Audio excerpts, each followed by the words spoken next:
Okey, Assalamualaikum warahmatullahi wabarakatuh. So untuk video kali ni saya nak tunjukkan cara macam mana kita nak buat custom report lah ya, menggunakan Smart PSS Lite. So sebelum ni kita dah ajar macam mana kita calculate attendance dekat sini, count attendance ni.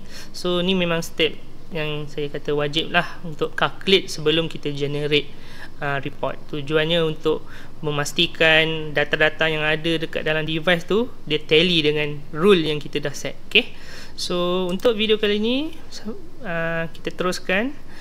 So sekiranya kita dah create dah calculate ni semua, kita nak buat custom report, kita pergi dekat main menu, klik report. Sini ada report So just klik saja report ni, dia akan keluar macam ni. Dia ada report. Report ni yang dah Dahua bagi, kita boleh guna saja, ataupun kita boleh buat custom report. Okay, so untuk custom report, first kali kita kena design lah ataupun add detail-detail yang kita nak. So untuk generate template, template kalau tengok sekarang ni kosong so kita klik add ni, so akan keluar macam ni. Okay, so bila keluar macam ni, kita kena set lah ni kertas A4. Lepas tu apa yang kita nak keluarkan kat report tu, contoh nama orang, department, maybe nak tarikh, hari, nak tengok check in check out. Kalau itu saja yang nak tengok, itu je lah. Kalau maybe nak tengok overtime, boleh tick lah. So sebagai contoh, saya ambil ni check in check out maybe ada nak late dengan left, boleh juga. So template name ni kita akan bobol lah. Contoh nama dia normal. Okay, contoh ni normal template. Okay, template. Okay, dah klik OK. Oh, lagi satu lupa. Ini kalau kita nak susun-susun, kita boleh susun. Contoh kita nak letak ini atas, paling atas, ataupun ni paling bawah. Mana paling bawah ni. Okay, boleh ubah, ataupun naik satu, ataupun turun.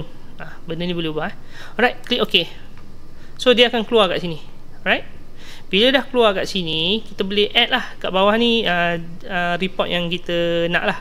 Sebagai contoh, kita dah calculate maybe bulan 4 punya 1 hari bulan 4 sampai 30 hari bulan 4 lah. Okay, so bila dah, kita add je. Kita boleh add kat sini, ataupun kita add shortcut kat sini. Ada dua cara. So kita ambil contoh sini lah, add shortcut cut. Oh, lupa, kena klik sini klik sini, pilih template apa yang kita nak, klik sini shortcut cut. Ni contoh bulan 4, kita buat lah bulan 4 bulan 4 2025. Okay, so tarikh bila kita ambil juga sama, 1 hari bulan 4 sampai 30 hari bulan 4. Right, klik OK. Automatic dia ada kat sini.